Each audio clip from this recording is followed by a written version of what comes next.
All right, let's go over what the Archmage does here. Let's go over the spec that we have made. All right, Archmage time. I think the spec is very straightforward. There is just not a lot of room in here to customize things.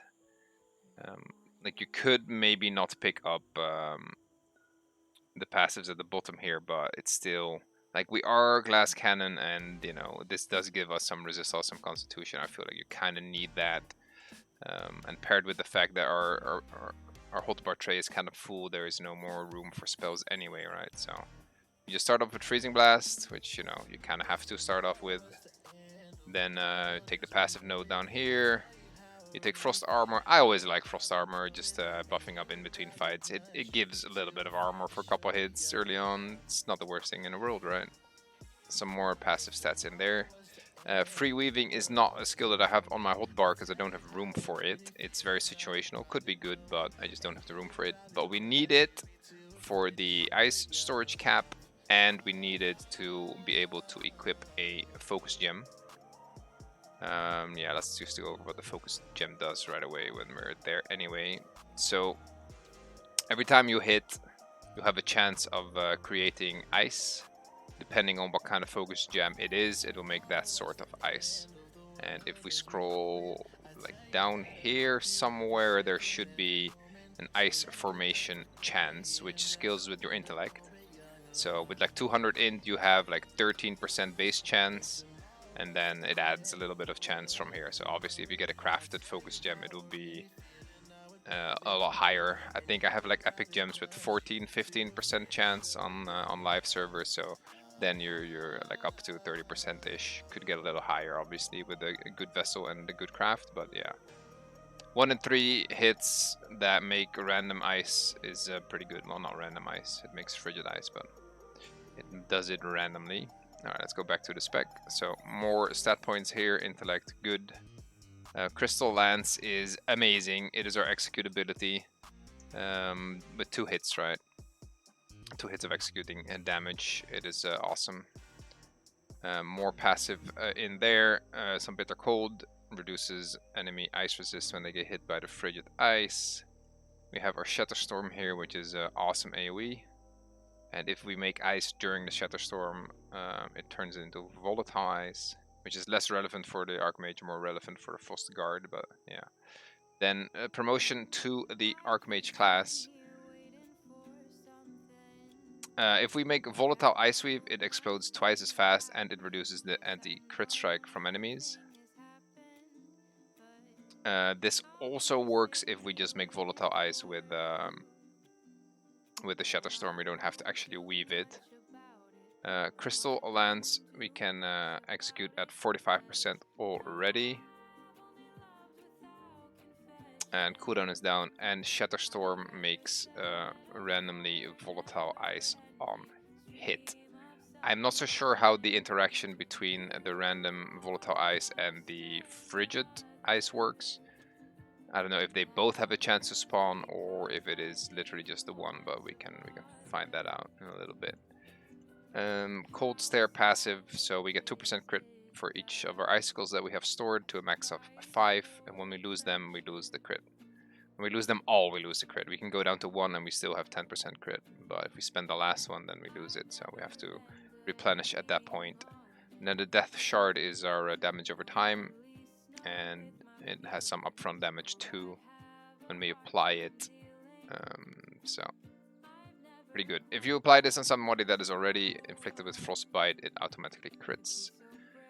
Piercing Cold, just more stats, more damage, increased ice cap, and then Frost Domain to have access to the things that we have here, which is the Master of Focus. Let's move this to the side a little bit. Master of Focus is super insanely good. Chaos Orb deals so much damage, and the shield is just super nice for grinding. On demand, a little bit of a shield. I mean, grinding and PvP too. And then in here I have Tundra Mage. The Brittle Armor helps with focusing single target, debuffing their resist all, and Freezing Storm just for some more AoE, some more proccing of ice. Minor has to be finish him, increased execution damage, because we already get to execute at 45%, right? This is just so much value. And then either Glamour Weapon or Subvert in here. My hotbar is full with this current spec, so we went for another passive that just gives me more AP. The less mana I have. I think 200 Mage you could swap out for Frostbiter as well. Frost Dancer. There's like 2 other options that are good here.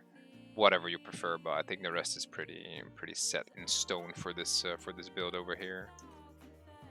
Okay, let's have a look at the interaction between the Shatterstorm and the ice formations. Does it only make... No.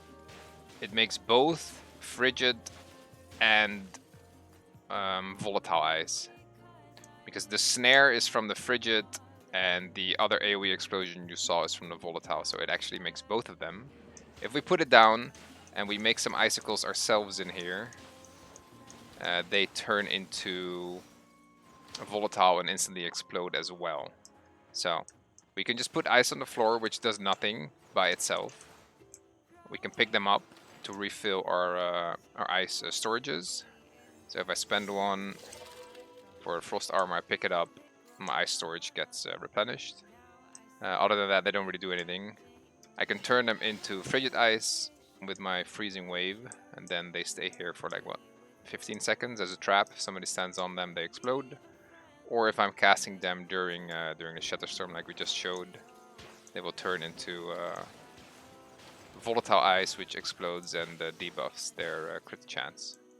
So when you're AoEing, you kind of just want to chuck some icicles in there to do AoE damage and debuff the enemy. What else? What else? We can show the functionality of the Chaos Orb. 2 ways. It's a slow-moving projectile. You get to move on your channeling though, but it does AoE damage, and a lot of it.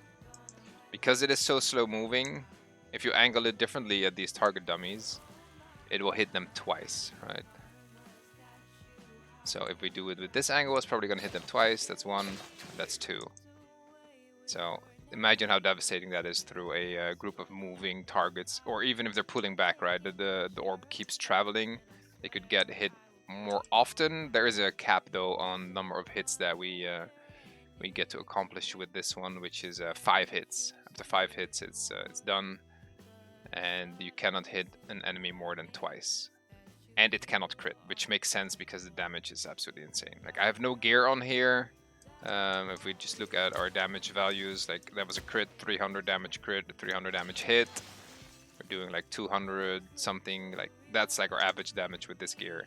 And then compare that to the hits of a Chaos Orb, which is easily double or even triple of our base damage, right? This Chaos Orb is just...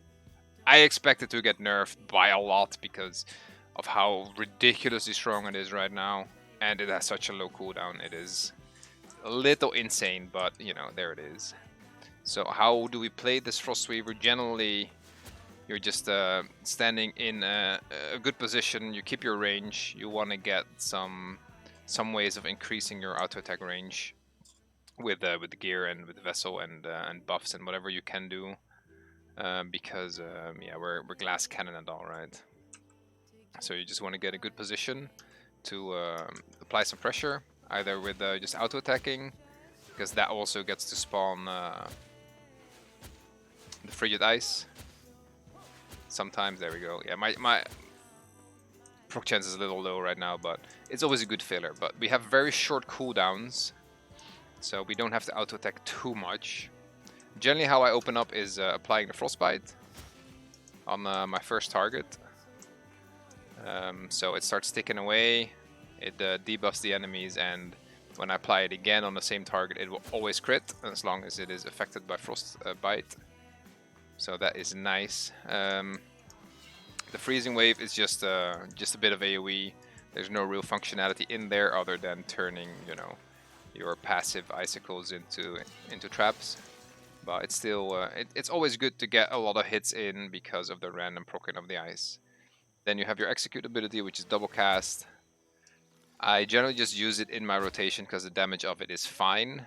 You can also choose to not use it and auto attack instead to fill. And then when somebody gets low, it's always up. But the cooldown is so short, right? It's 6-second cooldown. It takes like 2-3 seconds to cast it. That, you know, damage is good enough that you can just keep that in the rotation as well. The brittle armor debuffs all resist, also very good for focusing out targets. Long cooldown though, so maybe you save that until your raid leader calls out a focus target. You chuck that on there and then try to execute them, because it's a very long cooldown. We have double storms in here.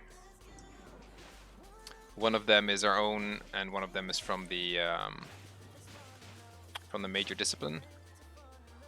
And yeah, how do you use AoE, right? You chuck it on a group of people. That's kind of how you do that.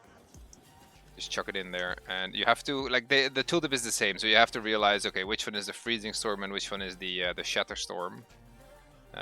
Freezing storm will slow them and apply a freeze. If they stay in there for 5 seconds, they will get stunned. They generally will not, but you know, they could if they get locked down and stuff. It combines nicely with the other one if you hit some roots and stuff. So you kind of want to overlap these things, and then make a couple of volatile ice in there. I think you get away with 3 of them before the duration is up. Yeah, so you get to make 3 ice in there if you overlap the casts in there. Defensive option here is frost armor. We already have it, but you know, it's there. You can always hover over buffs and whatnot to see what they do. Some descriptions are a little borked right now, but I'm sure that'll get fixed. Probably better to actually just check the frost armor itself here, because the tooltip is a little awkward. There's a lot of text, but it comes down to 3,500 armor, and it lasts for 3 hits. So your first 3 hits you have some mitigation, which can never hurt, right? We can look at our mitigation here, because being leather, that means that we are capped at, I think, 45% mitigation. Where is it? Armor pen, damage multipliers, defense, resist, final mitigations. We are capped at 40% actually. So if you have like 500 armor from your gear, which should be easy, at least for the first 3 hits in the combat, you're capped on mitigation. But 40% is still not a lot. Most people will be running around with like 65%. But yeah, I think it's very valuable. It takes a lot of time to get that up every time, but there's going to be a lot of downtime in between fights, so you also you know, just get to buff yourself and all others with that as well. So you can just buff the team, and you're waiting for something. There's 2 ults. One of the ults is just for healing. I've never used it on the Archmage. The other one is mana regen, and it refills my ice storages. As you can see under the parser, there is 1 storage remaining. If I spend this one, I lose the cold stare buff, which gives you my crit. 2% crit per stack. If I spend this one, it goes away. It's gone.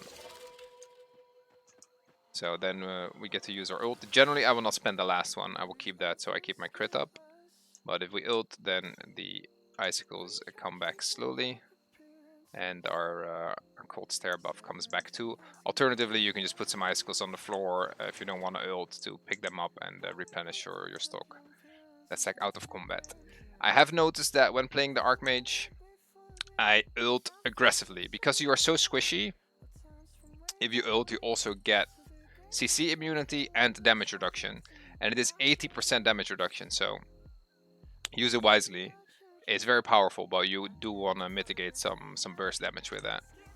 If we hover over, it's like 5 seconds of 80% damage reduction, which goes past all your mitigation caps and whatnot, right? So it's huge. You have 2 charges, and then it has to recharge again for quite a while, but during an engage, it is super good.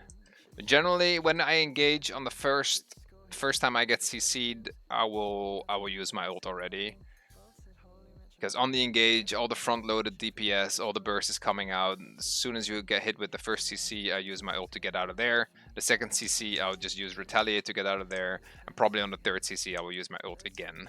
It's really just for breaking CCs, getting CC immunity and damage reduction. Because at the beginning of engages, you just have to really worry about your life as a leather squishy target. So that is that's how I play the Archmage.